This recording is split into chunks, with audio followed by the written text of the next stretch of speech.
خبر را سره چې زه په خپله مشتاق غني صاحب چې کله منسټر زه د هغې بورډ ممبر هم یم او د هومن رایټس کې چې دی نو زه ډایرکټر هم یم.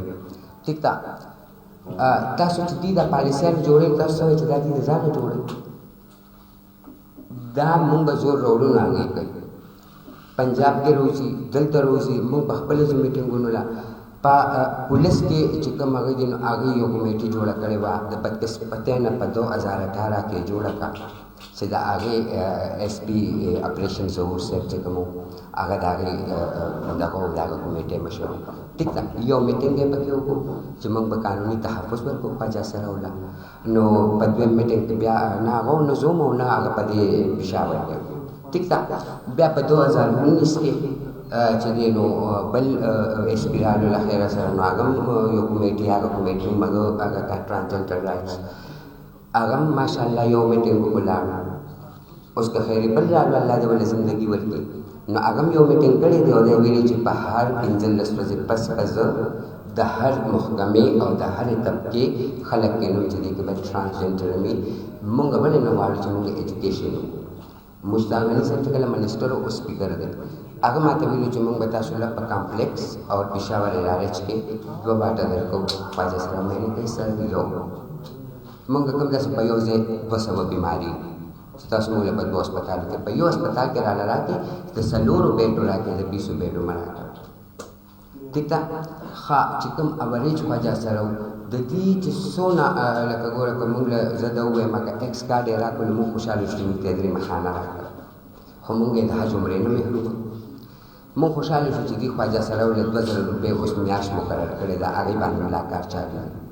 خو ته ماته ده ووایه چې زه لکه زه به ټول خلک پرېږدم زه غټ خلک خو ټایم نه شي تېرولی خو چې کوم ریله لګوي زه هغې له 2000 روپۍ میاشت ورکوم به ته به بلکل کار نه کړي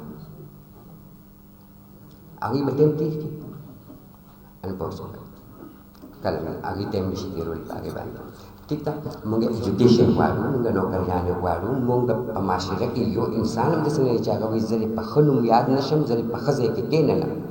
او مونږ خو لکه هغه یو چې چاردیوالۍ کې جاړو چاردیوالۍ ته دیوالونو سره خپل درد او دکھ شریک کوو او چې بیا هم دونه همت مونږ کړی دی مونږ 10 قدم بار روتی ہوں نو موجودہ گورنمنٹ کو ہاتھ جوڑ کے میں کہتی ہوں کہ آپ بھی 2 قدم بار نکلیں اور انسانوں کے ساتھ ان انسانوں کو ملائیں.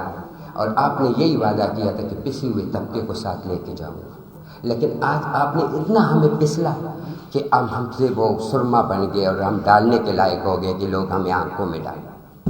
جیسا کہ وائلنس کے کیسز بہت زیادہ بڑھ رہے ہیں.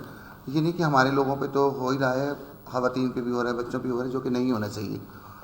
جس کی اجازت ہمیں اسلام بھی نہیں دیتا جس کی اجازت ہمیں قانون بھی نہیں دیتا.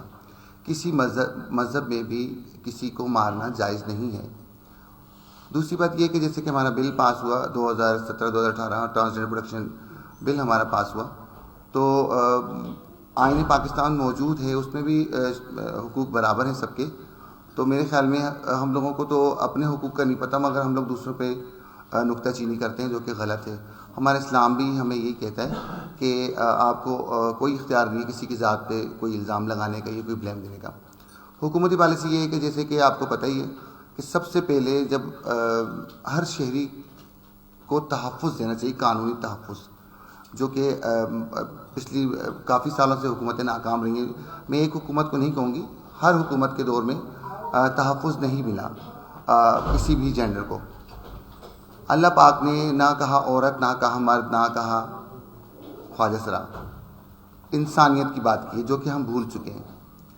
سب سے پہلی بات ہے کہ ہم انسان ہیں اس کے بعد ہم مسلمان ہیں اس کے بعد جو قومیں ہیں وہ صرف پہچان کے لیے ہوتی ہیں کہ قبیلوں کی پہچان ہو سکے کہ یہ پٹھان ہے یہ اس میں ہم لوگ الجھے ہوئے ہیں آپس میں تعصب بازی شروع ہوئی ہوئی ہے.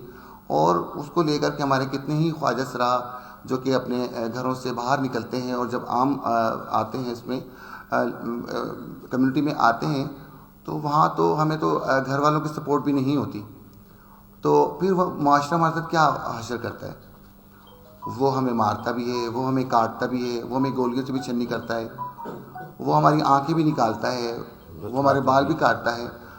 ایسے تشدد کیے گئے ہمارے لوگوں پہ کہ جس کی مثال تو میرے خیال میں وہ بھیڑیے اس طرح کرتے ہیں، میرے خیال یہ جانور کرتے ہیں جنگلی، جب جنگل میں کسی جانور کا شکار کیا جاتا ہے اس کو چیرا پھاڑا جاتا ہے. ایک ہماری خواہش تھا کہ 21 ٹکڑے کیے گئے، پھر ایک کے منہ میں برس مارا، پھر ایک کو چاقو سے چھلنی کیا گیا. تو میں یہ کہتی ہوں کہ ہمیں بحیثیت انسان پہلے سوچنا چاہیے، پھر بحیثیت مسلمان ہمیں سوچنا چاہیے کہ ہمارے کیا حقوق ہیں دوسروں کے بارے میں. اللہ تعالیٰ اپنا تو سب کچھ معاف کر سکتا ہے کہ نماز نہیں پڑھی معاف کر دیا، روزہ نہیں رکھا معاف کر دیا، مگر حقوق العباد معاف نہیں ہے. والسلام.